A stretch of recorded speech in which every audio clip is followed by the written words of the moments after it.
Different Number One Comics Podcast, issue number 74.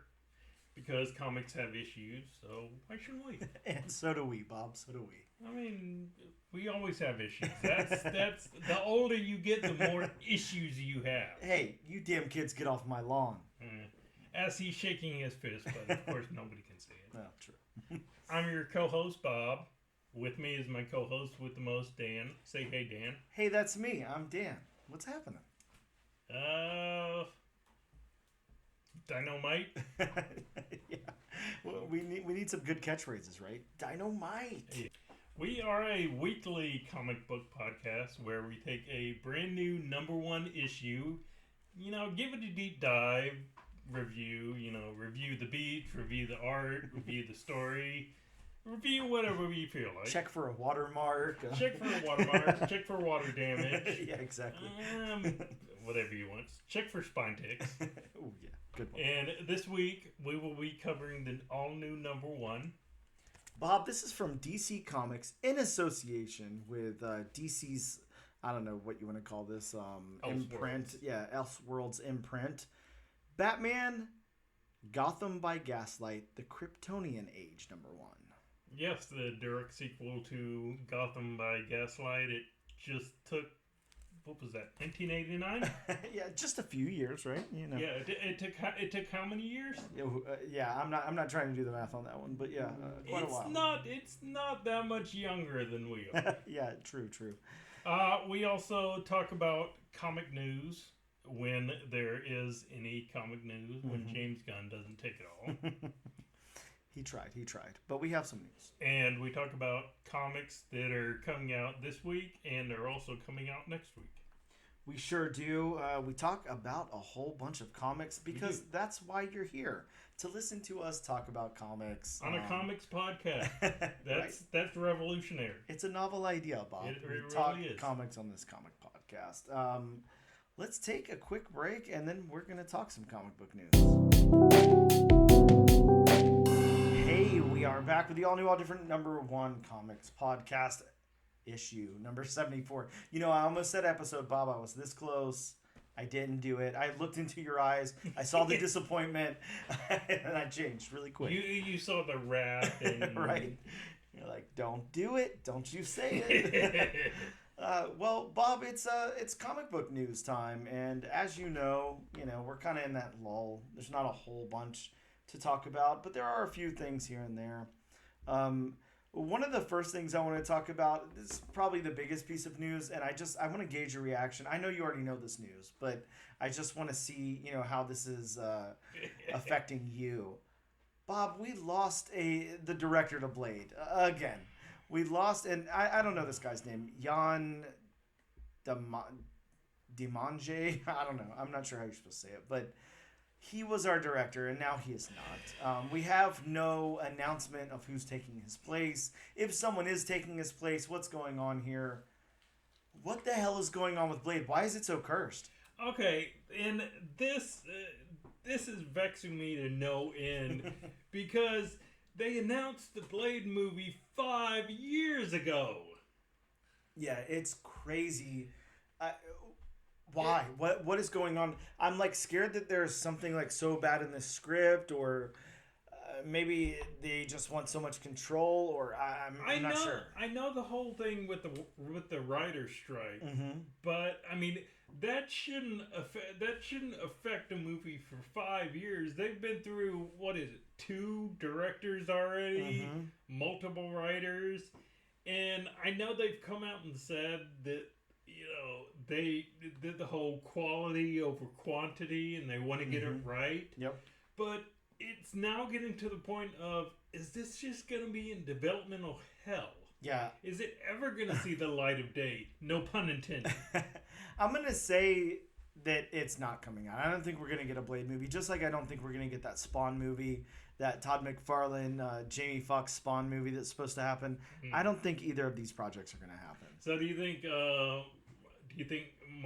Mahershala Ali's Blade is going to be what Channing Tatum as Gambit was going to be? Yeah, something like that. He was attached to the character for years and years, and it just never happens. Yeah, I don't see it happening at this point. It's just too far gone. And I mean, that's just a shame because I love Blade. He's one of my favorite characters. Yeah, Blade is a lot of fun. It would really be a great like breath of fresh air because it would take us down like a horror path that we need to go down and not so superhero-y right now. And I mean, even if you didn't do a Blade movie, just make... I mean, you could even make it into a Midnight Suns movie. Mm-hmm. Oh, definitely. A Midnight Suns movie would be badass.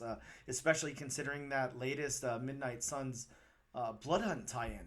Fantastic. The thing was so great. It was like the most 90s thing I've ever read that's written in 2024. It was so cool and really, really good. But yeah, I don't know. I don't have any faith in this at this point.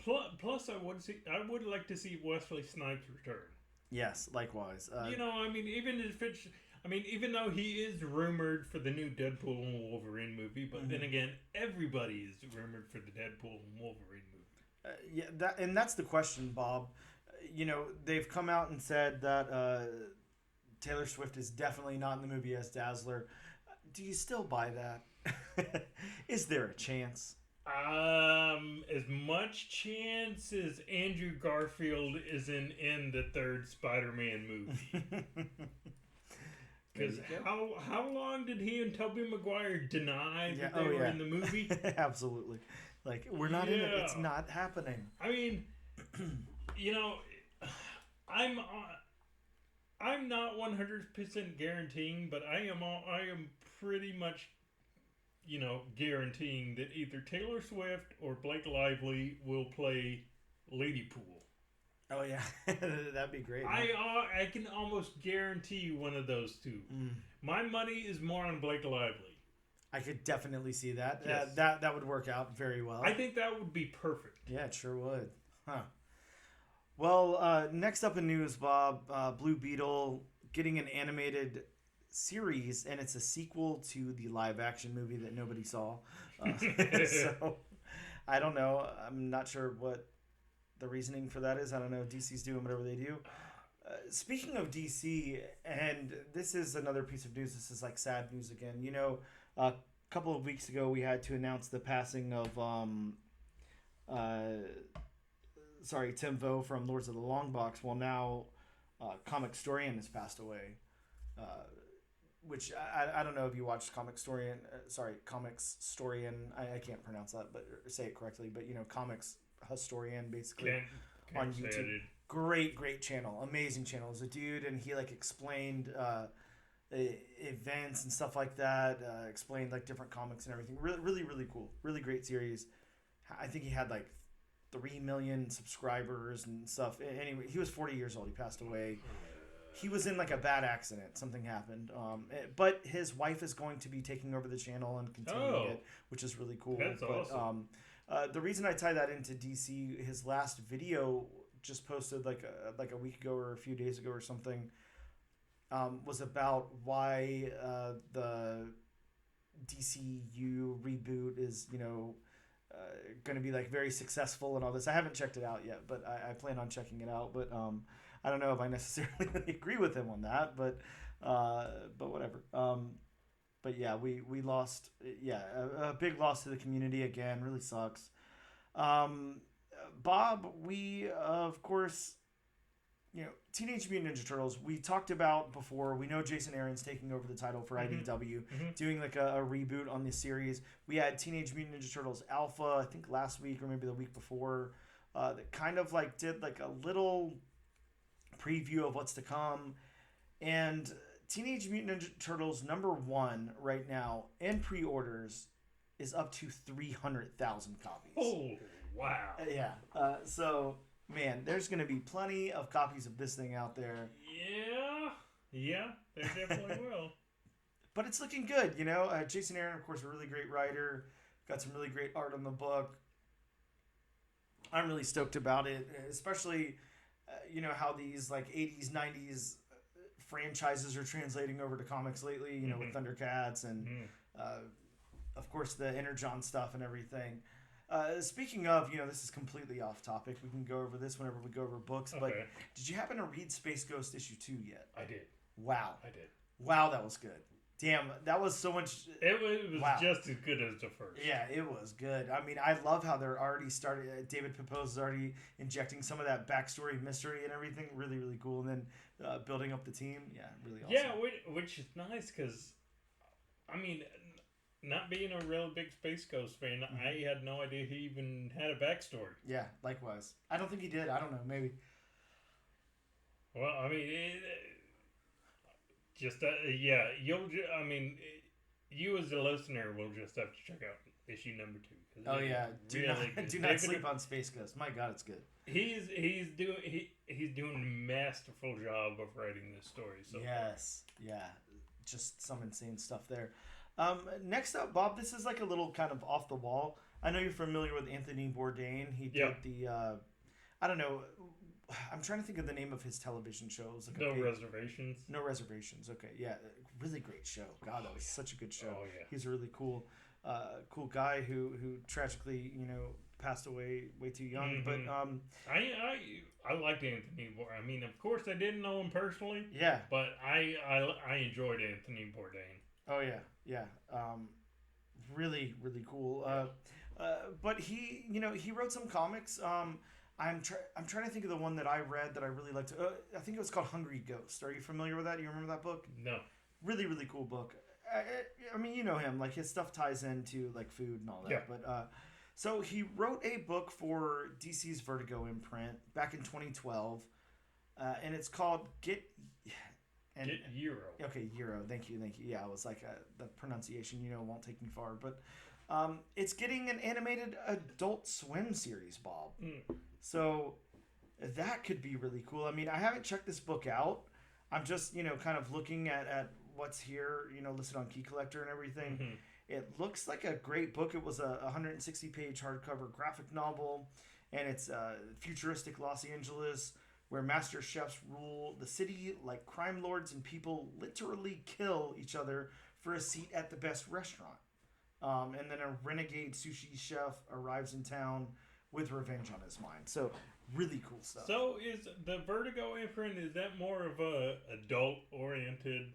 I mean, is that why it's better as an Adult Swim property? I believe so, yeah. Which, I mean, kind of makes sense because if you've ever watched, Anthony Bourdain, you know he can, be more. He was always more adult oriented in like his language and mannerisms. Definitely. Yeah, I'm stoked about this. This sounds like it could be really cool. It does. I'm gonna have to go back and find the hardcover. Yeah, definitely. And check out Hungry Ghost. It was such a cool book. I can't exactly remember like the entire premise or anything, but it was really cool. I remember really liking that a lot. If you can seek out a copy of number 1. If I ever go through my books, I'll let you borrow it. Your hundreds of thousands of books. Well, yeah, there's a few there.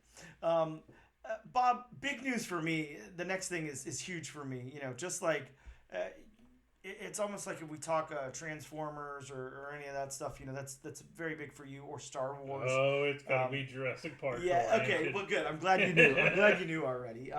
Jurassic World 4 has begun filming, and some plot details have been released. So the franchise is returning to the island, and this is going to be great. Principal photography began, and it's a standalone sequel to Jurassic World Dominion, and it's begun filming in Thailand. And man, it's just everything about it. It's Jurassic Park, so I love it. I cannot wait. It's unclear which cast members are going to be in Thailand, so they don't know exactly like what's going to be happening for those scenes or whatever. But the first details, excuse me, are basically it's a completely fresh take, launching a new Jurassic era. We're following 3 adults and 3 teens that are stuck on the island. And the brief synopsis, of course, doesn't reveal which island in particular the movie will be set on, but it's more likely going to be Isla Nublar, where Jurassic Park and Jurassic World were located, instead of Isla Sonora, man, I can't talk, where Lost World and Jurassic Park 3 were set. So which is a good thing because holy shit, you know, Jurassic Park 3, one of the biggest disappointments in that franchise. The biggest disappointment for me in that franchise. So is it going to be a soft reboot? Like, are they going to have all new characters? You know, Bob, there's no way because they have to. It's like Star Wars. They gotta interject Laura Dern and like, you know, everybody's got to be in everything. I mean, at the very least, if it is going to be a soft reboot, I mean, get Chris Pratt back. Yeah, and I saw. I'm trying to think of where it was. It looked like I don't know. I thought I saw some casting. Yes, yeah, we definitely have some casting. So the lead is. Or sorry, the leads are, but you know, first build here is Scarlett Johansson. I don't know if you've heard of her. She's an actress. She sounds familiar. I think I've seen her in a few movies. Yeah, I think you have too. So she's like our lead, which is that already you know brings it up to the top. I'm very excited about that. We have Rupert Friend, who is of Obi-Wan Kenobi fame. I don't know if you know who that is. I'll definitely have to see a picture of this. We've got Jonathan Bailey from Bridgerton. I know Bridgerton's a really popular show. I haven't seen any of it. Manuel Garcia Ruffalo from The Lincoln Lawyer. We've got Blade. Blade is in it. Mahershala Ali? He is, yeah. And Luna Blaise. Blaise? I don't know how you say that name. From Manifest. And David... Nakano from Dead Boy Detectives. So it's not clear which actors will be inhibiting the roles of the three adults, but you know, more than likely Scarlett Johansson and Mahershala Ali are most likely going to be adults, I would assume. They're probably not going to play teenagers. That would be a little weird. I don't know. I mean, just look at the cast of Beverly Hills 90210. Yeah, I mean, look, Scarlett Johansson probably still could pull off a teenager somehow. I'm not. Which, yes, I am familiar with Rupert Friend, and I should have definitely recognized that because he played the I can't talk either. Grand Inquisitor on Ahsoka. Okay. Or on Obi-Wan, I'm sorry. Oh, okay. The Grand Inquisitor. Yes. Wow, cool. Well, yeah, Bob, just all super exciting for me. I'm so excited for more Jurassic Park. Give it to me now. Jurassic World, whatever you got to call it. Next up, Watchmen, animated CG film, 2 parts. Yeah. You know, I mean, I like Watchmen. Mm-hmm. How many different, versions are we going to get? Yeah, I don't know. And I know Alan Moore doesn't like any one of them. Yeah, not at all. And, I don't know. Who even cares anymore? I don't know. I mean, isn't you said animated CGI? Yeah. I mean, isn't that... shouldn't you just read the graphic novel? Definitely. I think you're better off. Yeah. I mean, the graphic novel is definitely the best interpretation of... I mean, don't get me wrong. The movie was good. Mm-hmm. I mean... You're talking like the OG, like the first movie that came out. Yeah, I'm talking about, Jeffrey Dean Morgan as a comedian. Yep. That movie was... I mean, I definitely can't say it was the best. Mm-hmm. But, I mean, it was, it was a good movie. Yeah. I mean, we got the TV show, which on when it was still called HBO Max at the time. Yep. I mean, I watched maybe an episode and a half, but I mean, I just couldn't get into it. Same. Yeah, same thing for me. And I mean, now we need a animated / CGI hybrid version of it. Yeah, I hear you. It's like I just don't understand why. I mean, of course I know it's one of those, why not? And I mean, Watchmen is still relevant in a lot of people's minds. Yep. Yeah. Whatever. I guess that's just what they're doing. So nothing we can do about that. Yeah. It's just very interesting, in a world where comic book movies are getting, comic book properties, animated movies, series, all that stuff. It's like, people are saying they're tired of them and all of this. Like, why do we keep rehashing the same thing over and over again then? Yeah. Why not get some new stuff out there? I mean, there's so much to choose from. I mean, why not do something like, do a comic book version of an Anthony Bourdain written comic book? Mm-hmm. That's original. Yep. Mm-hmm. That's definitely not rehashing everything. I mean, a comic book series, a graphic novel by a chef. Yep. Yeah. Very cool stuff. Yeah. Yeah.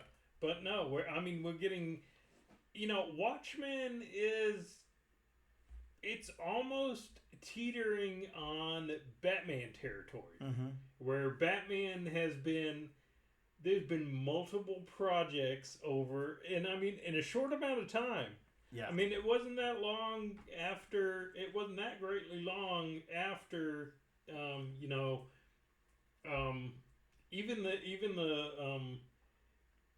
even the Michael Keaton Batman, mm-hmm. Val Kilmer Batman, and of course the George Clooney. I was gonna say, man, don't leave my favorite Batman out of this. I have to say that was through trepidation. It wasn't that greatly long after that we got the Nolan trilogy, mm-hmm. and then it wasn't that greatly long after that that we got Batfleck. Yes. Of course, we didn't get a standalone Batfleck movie, but that's because, they had to redo the entire universe over again mm-hmm. because they couldn't get it right for the umpteenth time. And they certainly didn't get it right with this latest incarnation. That is for sure. Well, that doesn't have anything to do with. That won't have anything to do with the James Gunn DCU. It's interesting that you say that because I wasn't going to bring up this piece of news, but there has been an update to the DCU slate for 2024. The Penguin will premiere in September, followed by Joker 2. Joker 2, Electric Boogaloo. Yep, followed by Creature Commandos. So I'm guessing now that Joaquin Phoenix Joker has been adapted into the DCU slate. It's part of the DCU canon, James Gunn's canon. I hope not. I really hope so not. When does the Batman, starring oh God, I can't think of his name. Robert Pattinson. Yeah, Robert Pattinson. When Your does new favorite Batman. Yes, when does that get absorbed into the DCU slate as well? When it becomes like The Shape of Water, where it becomes so popular that Warner Brothers has to try to mm-hmm. Get it into their slate of DCEU movies. Yeah, it's definitely coming. For anybody who thinks, this is just a different Batman that's not part of the Batman. No, that's stupid. That's not going to happen. That's definitely being absorbed into the whole DCU thing. So, what are comic book movies doing nowadays? I have no clue. Trying a little too hard to connect. Wow, just insane. That brings us to the end of the news. Unless you have anything you want to talk about, but nope. Let's take a quick break and we'll come back with some comics that came out this week.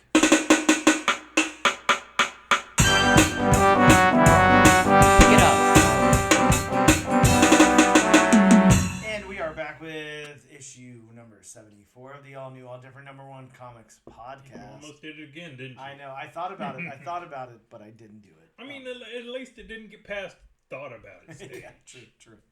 Very true. Bob, speaking of issues, let's talk about some issues that dropped this week in local comic book shops. Not a whole lot this week, kind of a light week, but from Marvel Comics, we did have Avengers issue number 15, a Blood Hunt tie-in. We had Blood Hunt number 3, a Blood Hunt tie-in. Blood Hunt is a Blood Hunt tie-in? Yes. Really? And have you been following Blood Hunt? I have. Bob, it's so good. I won't do any hard spoilers, but I will say this is out there. Everybody knows this at this point. Miles Morales is a vampire. Very cool stuff. So we got Deadpool Wolverine World War III, issue number 2. Fantastic Four, issue number 21, a tie-in to Blood Hunt. Gods, number 8. Bob, Gods is over. That's the final issue of Gods. We got Giant-Sized Daredevil, number 1. This is giving Kingpin some powers. Oh.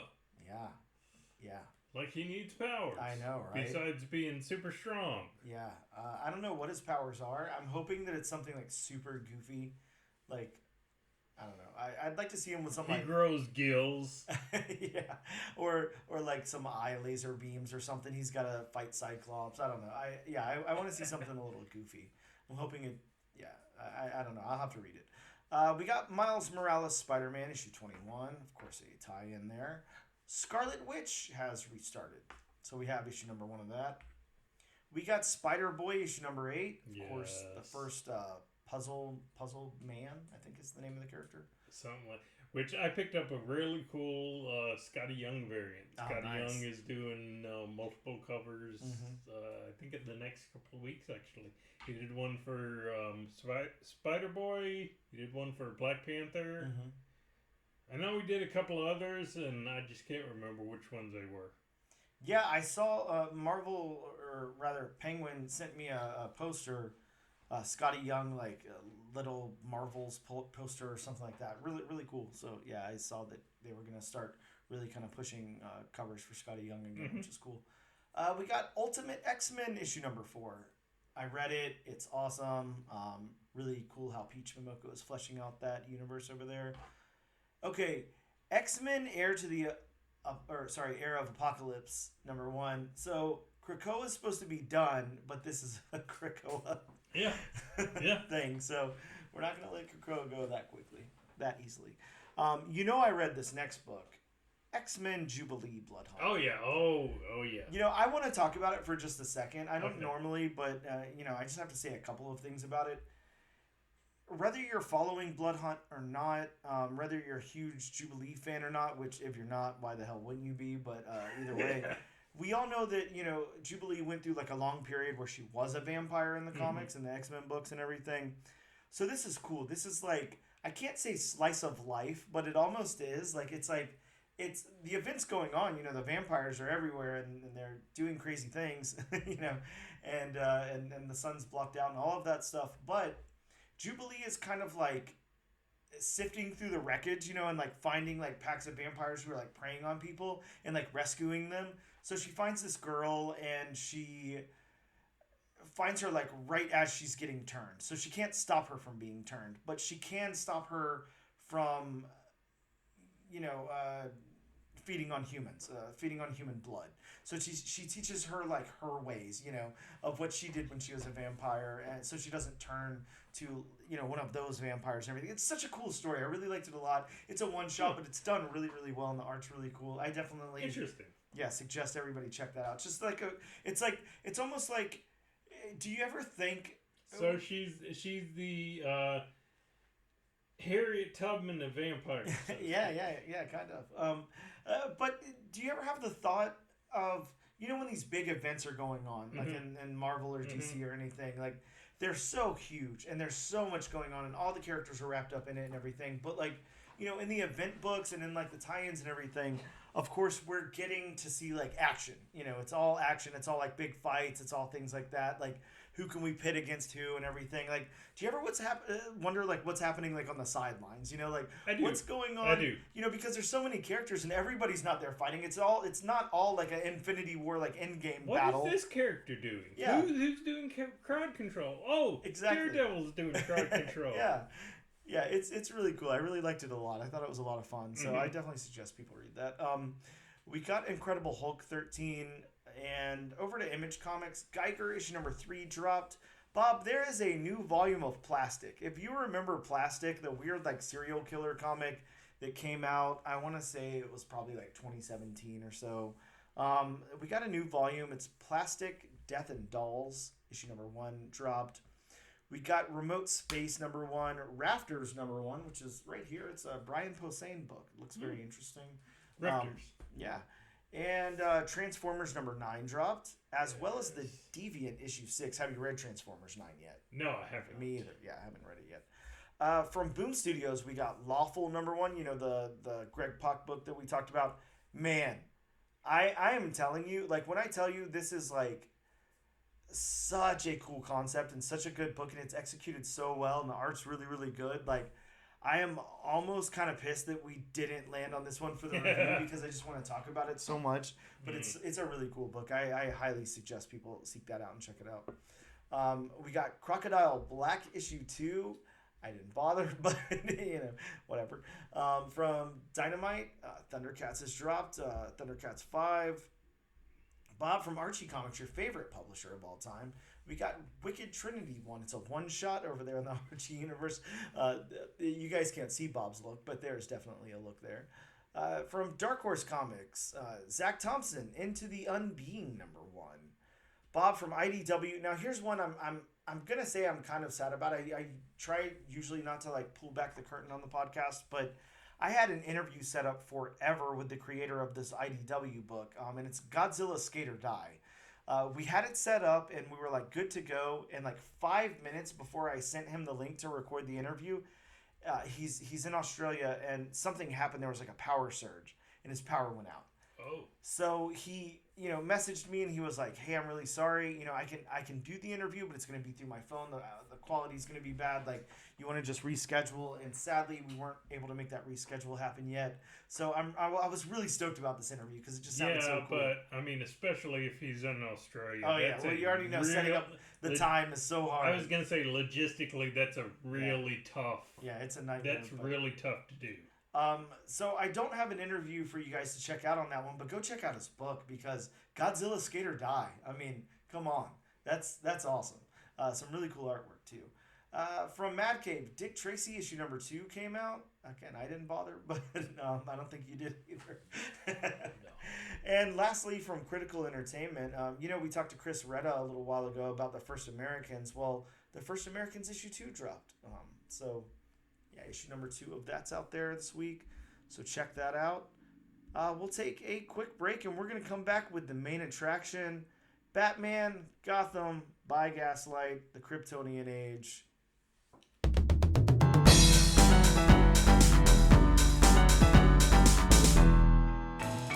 Do you listen to albums start to finish? Do you love concept albums? Are you always the first one at a party to bring up King Gizzard? Say no more. The Album Concept Hour podcast has everything you need. We have hot takes. It's like Voltron. It's just like Voltron. It's like Voltron with jazz. This is emo. This is Willie Nelson's emo trip. Bad improv attempts. That was. Let's all do our best Aussie accent. Let's not. Let's alienate all the Australians. And sometimes we even learn something. As they listened again and again to the song in the control room, Axel started saying, "Where do we go? Where do we go now? Where do we go?" Shut up. Spencer turned down the music and said, "Why don't you just try singing that?" And thus the last part of the song was born. Listen to the Album Concept Hour wherever you listen to podcasts. Bob, we are back with issue number 74 of the all-new, all-different Number One Comics podcast. Bob, we're swinging back over to DC. It's been a minute since we did a DC book, I think. I can't even recall the last one. Let's see. Did we do one after Birds of Prey? I believe so, but hell if I know what it was. Been a while. Either way, we're back over DC Comics, Batman Gotham by Gaslight, the Kryptonian Age. It's a sequel series to Gotham by Gaslight. If you remember that book from 1989. Which most of you listening probably don't. Yeah, true. You guys weren't born yet. You know, we all know. You're young. We're old. Yeah. It's fine. Bob, this one, again, the sequel to the classic Batman Gotham by Gaslight. The new era of Elseworlds kicks off with the return of its crown jewel, the mysterious and gothic world originated by Brian Augustin, and Mike Mignola. When a mysterious meteor falls to, God, I can't talk at all today, falls on the wide open plains of the Middle East, it will unleash a chain of events that find Gotham's bizarre Batman contending with not just the twin threats of the Catwoman and a mysterious international assassin, but also the emergence of superhuman beings beyond all comprehension. This sequel series expands the 19th century DC universe beyond the confines of Gotham City, showcasing bold new visions of once familiar heroes. Do not miss it. I didn't say that. That's their solicit. So, you know. Okay. Well, we didn't miss it because we got to cover it. We didn't miss it. But if I wrote the solicit, I would write, miss it if you want. Miss it if you dare. Yeah, exactly. No, you being a Goosebumps fan, I figured you would like that line. Oh, I do. Miss it if you dare. Man, I love Goosebumps. This book would have been much better if it was Goosebumps. Goosebumps by Gaslight, the Kryptonian Age. Wow, a Goosebumps Batman hybrid. Yeah, sure. Why not? I'd take it. I'd watch it, read it, whatever. Yeah. Read, watch, listen, whatever. Touch it, feel it. I mean, it would become TVs eventually. Mm-hmm. Yeah, of course. So let's talk about the creators on this one. Of course, we have Andy Diggle as the writer on this one, and Andy's done some stuff. Andy, a big DC guy. You know, he's sorry, just trying to get up myself here. He's worked on 2000 AD, on Action Comics, on Adam Strange, on Cold Iron. He's worked on Daredevil, Daredevil Reborn, Daredevil, The Devil's Hand. Big Daredevil guy. Mm-hmm. Lots of Daredevil stuff. Deadpool, Doctor Who, Green Arrow, Green Lanterns, Hardcore over at Image Comics. He's done some James Bond stuff, which, you know, anybody who works on James Bond is cool in my book. The Losers. You remember that Vertigo book, The Losers, from like the early 2000s? I remember the book and the movie. Oh, okay. Oh, yeah. I forgot that had a movie. Did some really cool Punisher stuff. Punisher holiday stuff. Oh. Punisher Silent Night and very special holidays. Did Shadow Man. Now, I actually really liked his run on Shadow Man for Valiant back in 2018. Really, really good stuff. Bob, he's a Star Wars guy. Oh, nice. Yeah, he did Star Wars Legends for Marvel. He did Star Wars Legends Epic Collection. He also did Star Wars Tales for Dark Horse. He worked on Swamp Thing. Now, I'm very familiar with his Swamp Thing run from 04 to 06. He worked on Thunderbolts as well. The guy's been around. Mm-hmm. He's done some stuff. Mm-hmm. Hellblazer, you know, it's all there. Now, if you want to be so kind as to pronounce the I had a feeling this was coming. Name there, that would be wonderful. I had a feeling this was coming. And I wish I'd memorized the name, because right when I saw it, I knew how to pronounce it. Yes, of course. Let me find it. It's on the cover there. It's just a little harder. Well, to see. I want to pronounce his first name. Oh, I see. Or I want to say his first name also. I mean, I'll give it a shot. Still going. Leandro Fernandez. Yeah, that's correct. Is that correct, Bob? Did I get it on the first shot? That's correct. Leandro. Wow. That's correct. Very cool. So, well, good then. I'm happy that I gave it a shot. He's worked on Batman, Superman, on Astro City, that was then. American Carnage. I love that book from DC. Black Magic, Cold War. Wow, can't talk. He's done some stuff on Daredevil as well, on Conan Chronicles Epic Collection, Fantastic Four. He's done some work on the Immortal Iron Fist. The dude's been around. Incredible Hulk. I don't know. You name it. He's done it. He's the artist for the Old Guard, as well as a 35-issue run on Punisher. He's done some stuff. I don't know. That's all I can say. He's done some things. Great artist. I like his work. Now, Bob, I'm going to go into my synopsis really quick. As you can tell, I'm a little, less prepared than I normally am this week. So sorry. Lots of outside work to do today, outside of the podcast. So my synopsis begins.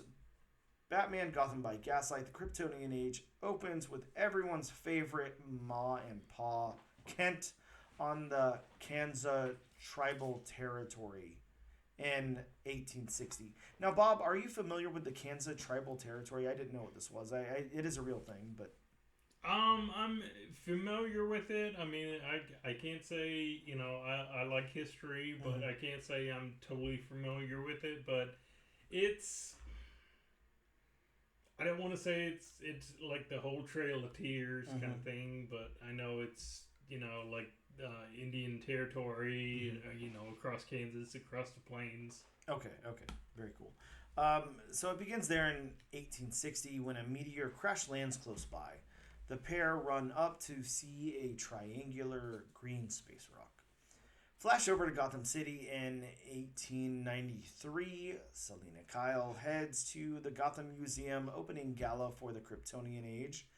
Selina, using the recent death of her husband as an excuse to go into a private room, gears up and changes into her age-appropriate Catwoman costume and changes places with a beggar. She breaks into the museum and takes a glowing green ring. Selina goes to meet with some thugs who hired her to steal the ring in exchange for some uncut diamonds. She offers to pay them off in exchange for their employer's name, but just then Talia al Ghul shows up and kills the thugs. She retrieves the ring, but reveals that it's a forgery and a trap set by Bob, who else? Batman, who then shows up.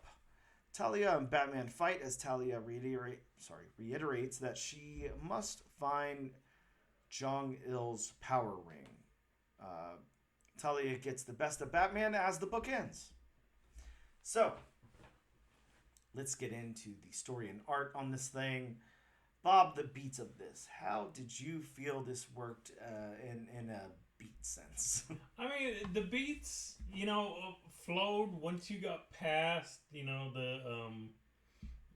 Mon Pa Kent, thing. Just, for me, I mean, that didn't have much of a payoff. I'm sure it's going to be addressed later on down the line. Sure. But I don't know. It did make sense. It was kind of like how they. It was kind of to me how they added, that part in the animated Killing Joke. Mm-hmm. I don't know. To me, it just kind of seemed unnecessary. But I mean, after that, little beats slow down. After that, the beats flowed for me.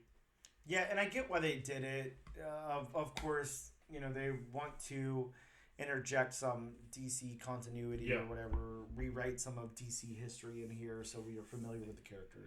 Which I do get that, but again, there was no payoff. So for me, I'm especially not with the number one issue, it just didn't make sense to me. So I'm gonna say this, and Andy Diggle is a really good writer. Of course, I really respect a lot of his stuff. I really like that Swamp Thing run that he did, and all of that.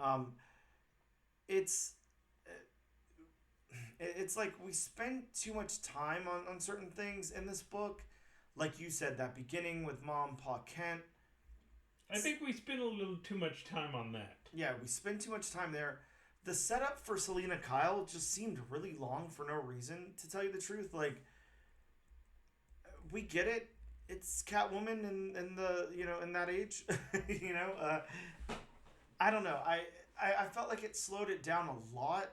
And I'm not sure what I would have personally done to it, to make it a little more interesting, but I don't know, like maybe some backstory on somebody else or something. I'm just not sure, but it did seem odd how much time we spent before any action really started here, and then it was all heavy on the back. I was gonna say I don't think we need to spend as much time on Ma and Pa Kent as we did. I don't think we needed to spend as much time on when Selina Kyle goes into the back alley and gives the mother all those silver coins and the card for the boarding house, or when she's talking to her eyes and ears on the street, so to speak. Yeah, it was just kind of a lot there. It was like really heavy-handed right there, so I'm not sure. That kind of slowed it down for me. Okay, now here's a big one. Dialogue. I'd love to hear your thoughts, or I can go first, but you know what? I'm going to give you a second. I'm going to go first. I get it. You've got to interject a certain amount of dialogue in a period piece to make it appropriate and all of that. This was just too much. It was too much, and it was too over the top for me. Like, and the dude knows how to write. So I don't know if he was just like really inspired by getting into this time period or what, but like, again, it just slowed it down so much that the book is this. It's very, very simple in concept. Catwoman steals a ring, and Batman and Talia al Ghul, basically intercept that and get into a fight. I don't know.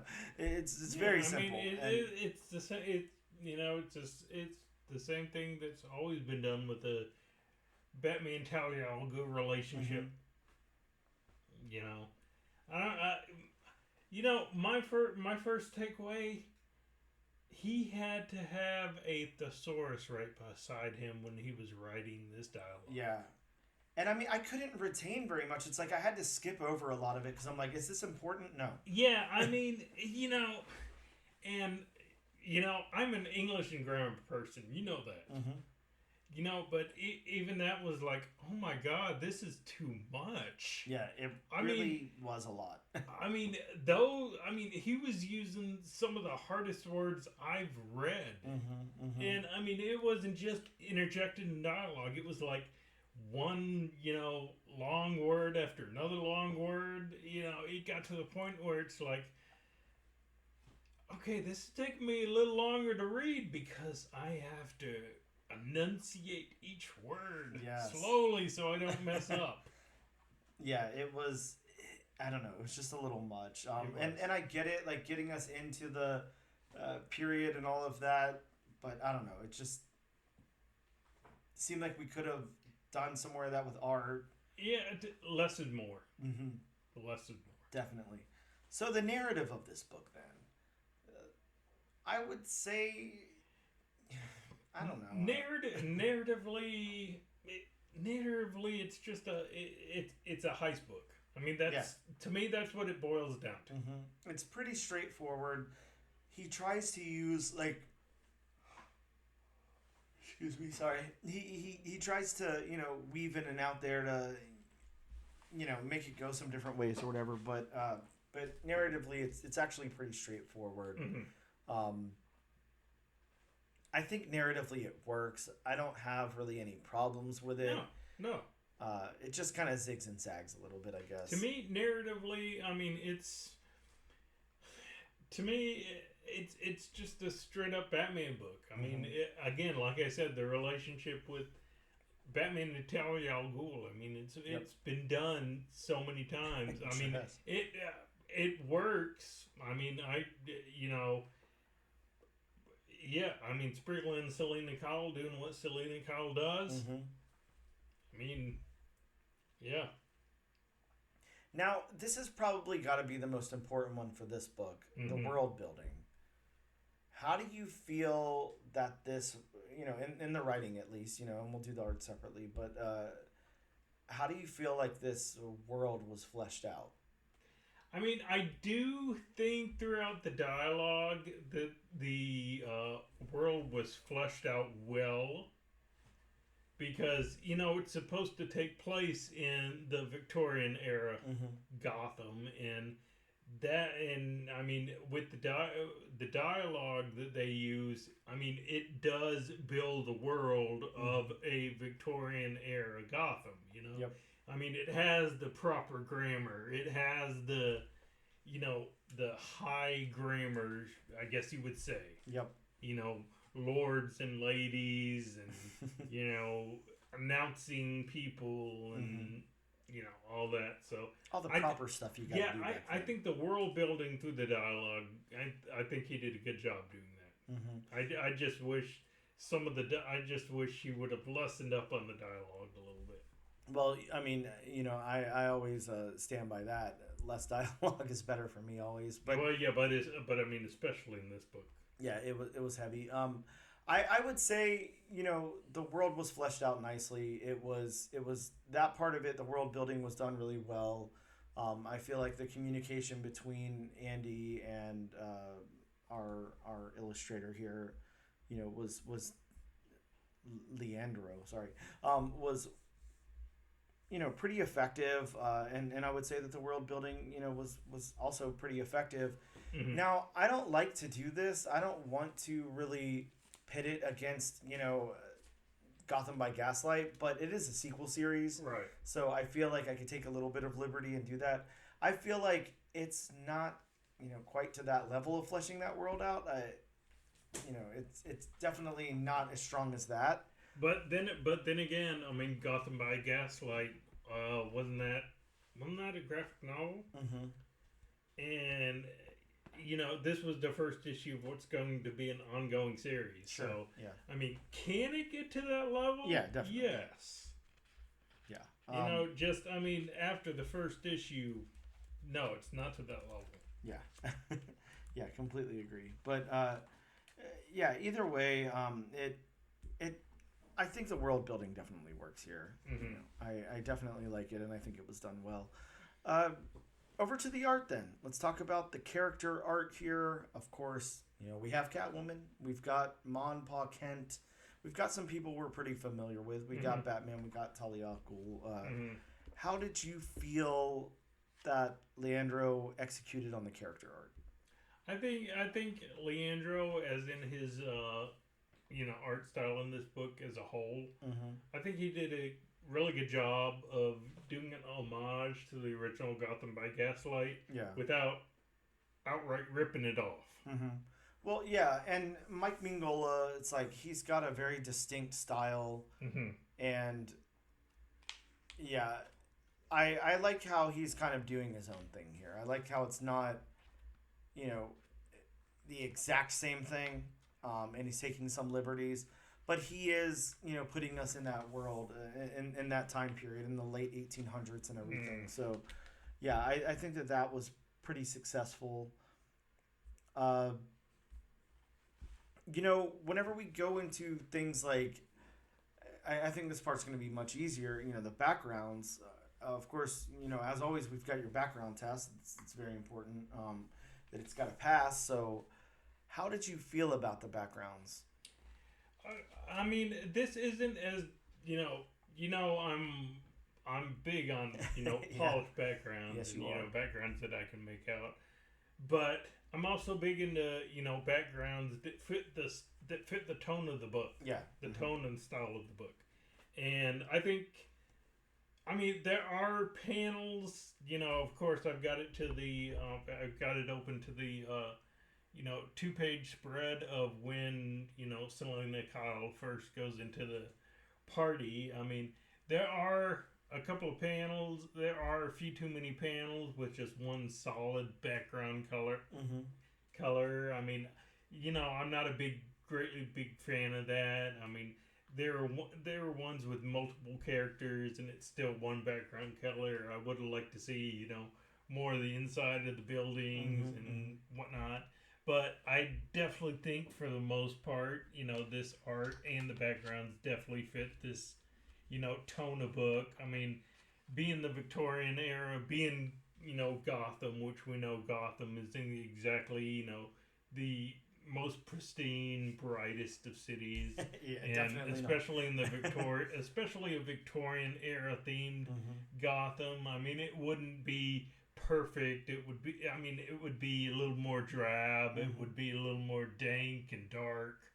So I definitely think the backgrounds work for this style book. Now, any other book, I don't think it would work. Yep. But considering what kind of book it is, I definitely like the backgrounds.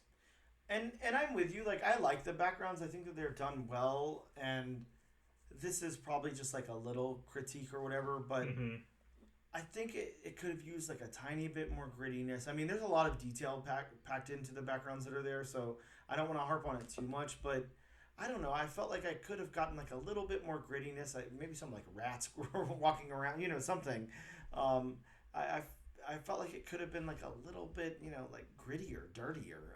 That's kind of what I was expecting, and I was surprised that it was so as sterile as it is in certain elements. But it is a very nice style, and it really does fit the book. It fits the tone really well. It fits the writing.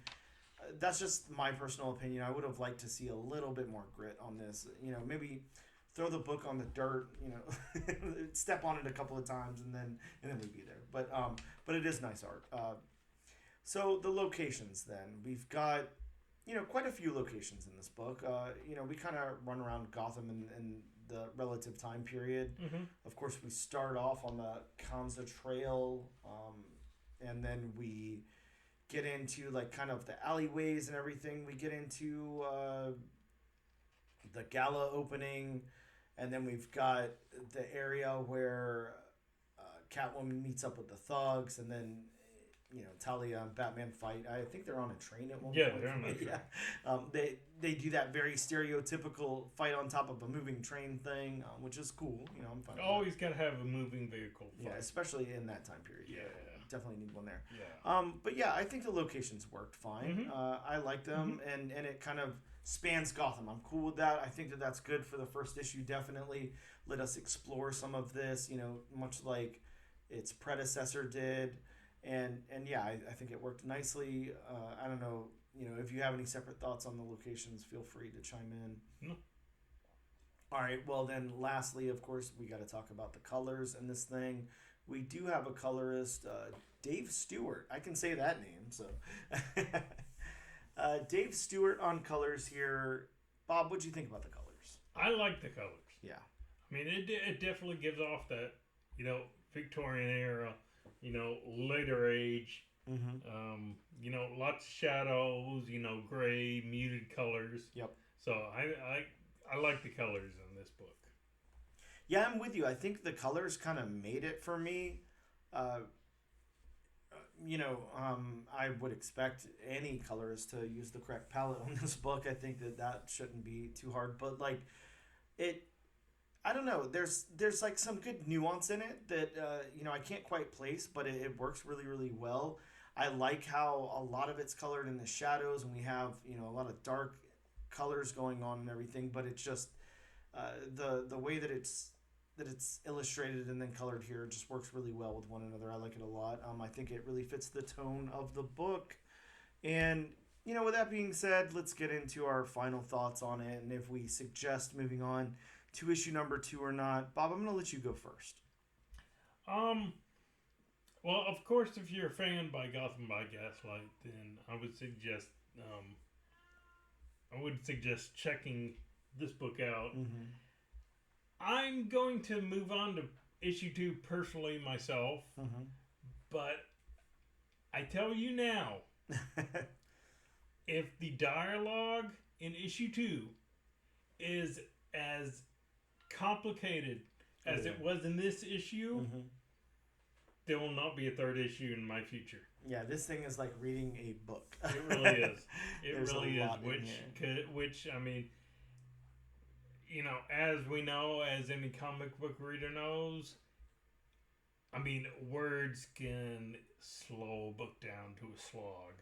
And I think that that's an important thing to point out that a lot of people don't understand. Like, just because we read comics doesn't mean we don't read books. Just because, the two can coexist. You can be a fan of both, whatever. But, when I'm reading a book, I'm expecting to take all this in and build a world in my head and all of that. See characters in my mind's eye and develop voices and, all of those things you do when you read a book. It's a completely different experience than reading a comic book. It's a very visual storytelling medium. And it's not that I think that dialogue hurts a comic book. It can definitely move the story along if it's done right and everything. But, I mean, you're always risking the chance of slowing that down or completely stopping what's going on by interjecting too much dialogue. If you want to be a novelist, then go write a novel and not a comic is what I say. But I don't think this crosses over quite into that territory, but I am completely with you. There was way too much dialogue in here, and the dialogue that was in here was, a little heavy at points. Just a tad. This one's going to be a complicated one for me. I liked the book. I had a good time with it. I'd like to see where it goes some more. I don't know that it's necessarily for me, though. I'm scared of the Elseworlds thing. I can't lie. I don't understand what DC's doing right now. I'm really confused at all of their marketing and what they have going on right now. It feels like they're dwindling down to just like a few titles, most of them Batman related. And on top of that, why do we need an imprint? I mean, we've already got Black Label, which is basically Elseworlds for adults. Now we have another Elseworlds. Mm-hmm. What's going on here? I'm very confused. I don't understand the continuity. It's like the DCU. I just don't understand what's happening. And I don't know. I don't know if I want to dive back into this world. I'm very conflicted on it. I do like Andy Diggle as a writer, and I think the art here was a good representation of the storytelling, and I liked it. I'm really on the fence. I think I'm with you. I will pick up issue number 2, but I will say this. If you really, really enjoyed Gotham by Gaslight, the original series, and you think this is going to have that same vibe or same tone, I don't really think it does. I don't think it captures that very well. This is like its own thing to me. Mm-hmm. But I will check out issue number 2. And yeah, if it doesn't hook me more than this one did, then I'm out after 2. So I think we're kind of on the same page there. We wanted this to be a little better than it was. It wasn't the worst thing we've ever read. Check it out, especially if you're a big Batman fan. If you're a big Catwoman fan, whatever. With that being said, we're going to take a quick break, and we'll be back in just a moment. And we are back with the all-new, all-different #1 comics podcast. Bob, we are here to talk about some new books that are dropping in local comic book shops next week.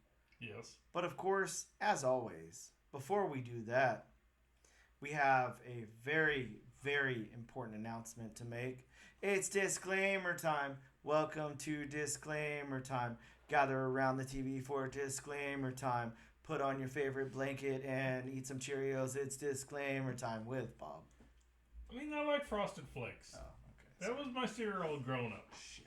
Well, next time. Cheerios was alright, but as a kid, favorite cereal is important.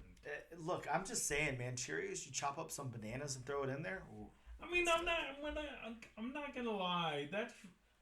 I really enjoyed Cheerios that way, but Frosted Flakes is my jam. All right. Are you a Raisin Bran guy or no? No. What kid liked Raisin Bran? I'm not talking about as a kid. I'm just saying. What normal kid liked Raisin Bran? Here's the real kicker. Okay, I used to stay at my grandma's a lot when I was a kid. Mm-hmm. Both my parents were working, and I'd get leftover at my grandma's house or something. And my grandma was really big. She had a lot of food in her house, a lot of food. Okay. But she was a big dieter. She was always eating diet things and stuff like that. Mm. So she had grape nuts. So I learned to love grape nuts. Ooh. Man, it's just a spoonful of nostalgia. I haven't had it in probably 10 years now, but I did like grape nuts. I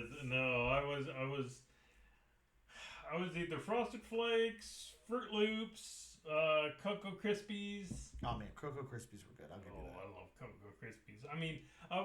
Of course, what is one thing all 3 of those cereals have? Sugar. A lot of sugar. A lot of sugar. Yeah. Cinnamon Toast Crunch. I remember liking Kix a lot as a kid also. I don't know why. Do they even make that anymore? I don't know. I know inflation has really gotten to cereal. Oh, yeah. Cereal's bad. Thank you guys, by the way, for tuning into the preview of me and Bob's new show, The Cereal Cast. I like that. The all-new, all-different #1 cereal cast. That's right. Each episode, we just talk a different cereal. Hey, now. Hey, now. It probably exists, so. Yeah, that is true. But like I said, that was a pretty good tangent we just went on. But it's time to get back on the highway. All right, back on the highway to comic books. Yes. But as I say, this and every other week, this is just a few of the comics that are coming out next week. If you want a more in-depth list, please consult elsewhere. You know, Harry Potter Owl. You know, give the Flash a note. I don't know, Drone. Drone, yeah, that's topical. Yeah. I mean, you got anything else to add? You know, this week I haven't had much time to really think about it. You know, I mean, last time we were talking paper airplanes. Space Dolphin would be good. Yeah, that's a good one. You know, it's like I always want to go back to the dog with the little thing around its neck. You know, I think that's a really good one. I think that's really underutilized at this point. Like, maybe if you're somewhere where you're really cold, you know, you can use one of those dogs. But why not use your house dog, you know, to just put a little note on its neck. Send it up to your shop. I don't think Banner would make it. Banner. there's you're probably right. Ooh, Carrier Pigeon. Carrier Pigeon's a good one, yeah. Even though I don't think there's a whole lot of pigeons in Jacksonville. Well, you never know. Possibly.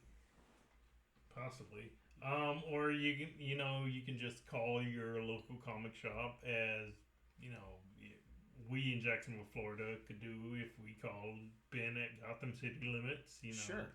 I mean, he or even Jonathan, when he gets back from vacation, I'm sure would be, you know, happy to tell us, you know, the comics that are coming out next week. You know, who they're from, how much they are, the creators, the artists, the letters. Read us some synopsises, all of that. Yeah. Hit up Gotham City Limits if you're in Jacksonville, Florida.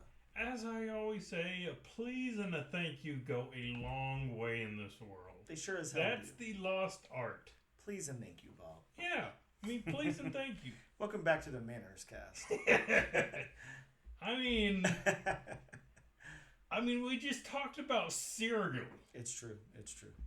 So, I mean, talking about manners, is that really far-fetched? Yeah, I mean, that's the good thing about the All New, All Different #1 Comics podcast. It's kind of like Forrest Gump and the box of chocolates. You never know what you're going to get in an episode. You know, it could be anything. Yeah. So, starting off the list, yes, I'm going to go back to the list in a moment after talking about all those tangents.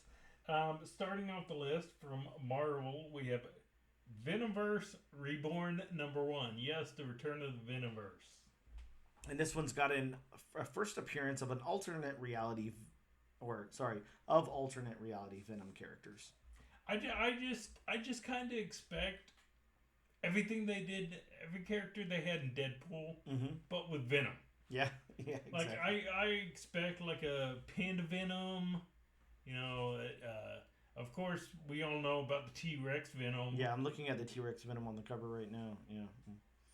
So yeah, I'm just Ghost Rider Venom, your Daredevil Venom. Nice Wolverine Venom on the cover there. Oh. Well, see, you get a close up. I don't. Next from Marvel, we have a Blood Hunt tie-in, Doctor Strange #16. Yeah, it's weird. It's like Doctor Strange is for some reason like becoming like the stomping ground of what's going on in Blood Hunt. Like there's some really big stuff happening in Doctor Strange for the Blood Hunt event. Well, with Doctor Strange in Blood Hunt, it's reminding me of the original Secret Invasion with Mighty Avengers. Yes. How Mighty Avengers was basically, you know, Secret Invasion's little brother. I mean, I guess you could say it was the most important tie-in that they had. Yeah, very interesting. Next from Marvel, we have Ultimate Spider-Man #3. Bob, in this one, Spider-Man and Green Goblin team up to fight Ultimate Bullseye. I guess that's what it means. I guess that's what they meant to say, to fight. Yeah. Even though they have listed here, Spider-Man and Green Goblin team up to Ultimate Bullseye. Well, actually, now that I'm looking at the cover here, it's looking like, that looks right. It looks like Ultimate Bullseye is stabbing Ultimate Green Goblin. It looks like maybe Spidey's coming around the back there to grab, Ultimate Bullseye. I don't know. There's a lot of Ultimate words going on there. Yes.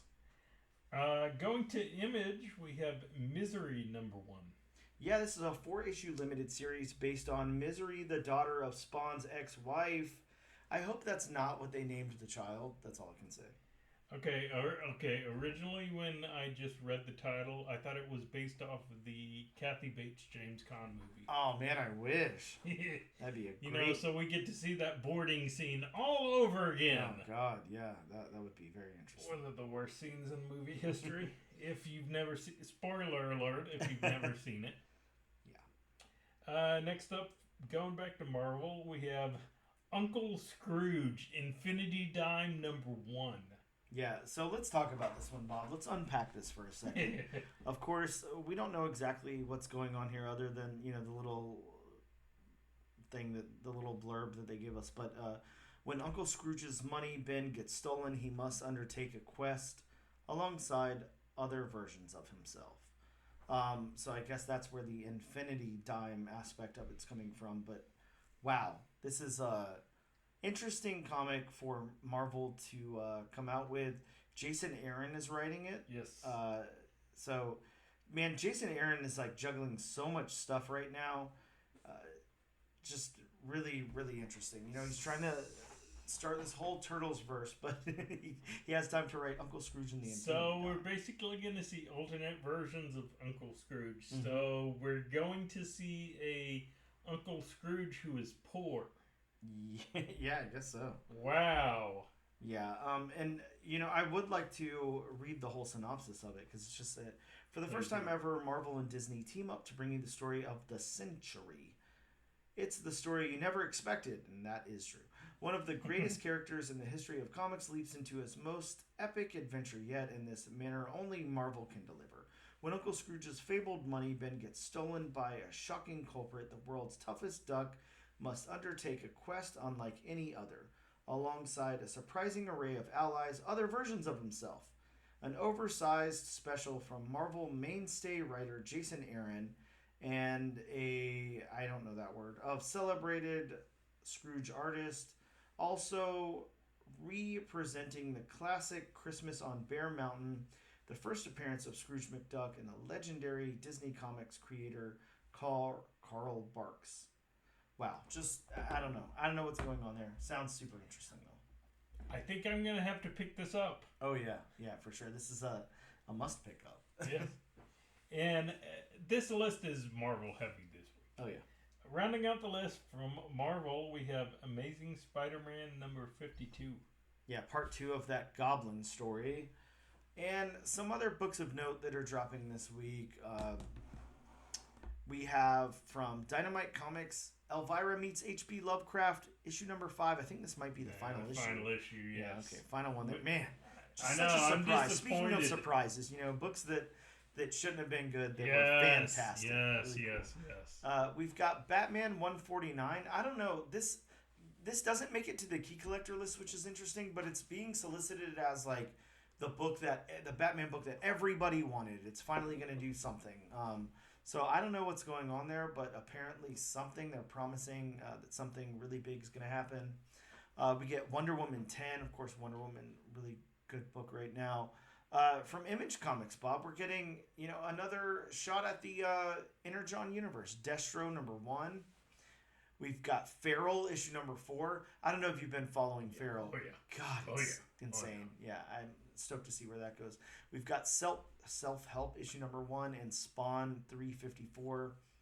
From Boom Studios, Blow Away, the Zach Thompson book, issue #3. Man, issue #2 was insane. I'd love to see what happens in 3.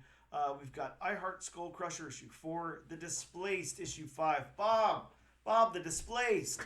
Another great series. God, it's giving me anxiety thinking about it. I know, again, talk about another series that shouldn't have been as good as it is. Yeah, man. If they don't do something with that book at some point, like if it doesn't get adapted to something, that's definitely That's definitely new Twin Peaks. Yeah, I'm gonna eat crow, whatever the hell that means, and I don't eat meat, so that's not a good thing. But yes. It could be. I mean, it could be tofu crow. Yes. Well, I will do that. I'll find a recipe online. We also get Uncanny Valley issue 3 again, like a book that, when we did our initial read of the first one, it really wasn't for me, but for some reason, I was like, you know what? Let me give issue 2 a shot, and I really liked issue 2. It picked up for me. I just think it's one of those, it's so weird, it's good. Yeah, it certainly is so weird. From Dark Horse, we got The Rider, issue number 1, The Oddly Pedestrian Life of Christopher Chaos, issue 10, a fantastic series. From IDW, Teenage Mutant Ninja Turtles, Black, White, and Green, issue 2, as well as The Untold Destiny of the Foot Clan, issue 4. Archie, Bob, your favorite publisher, Archie, Judgment Day, issue number 2. And for Mad Cave, we have Galaxy of Madness number 1, as well as Morning Star issue number 3. So those are some of the books that we're keeping our eyes out for next week. And I think that about wraps us up, Bob, unless you want to announce some big epic thing that we might be doing next week. So we will not be using the wheel once again this week. Wheelofnames.com. Come on, Bob. What happened? Now we're never going to get sponsored. Because we have the premiere of Destro. That's right. We're going back to the Energon universe, yes. Bob. We're going to be checking out Destro issue number 1. And I will say this. If you guys want a really, really cool store exclusive variant of Destro number 1, our local comic book shop has commissioned their own from Tyler Kirkham. Really make sure you jump on that soon because it's limited to 1,000 copies. Yeah, and they will be gone. Oh yeah. I would honestly be pretty surprised if most of them weren't already gone just from locals here.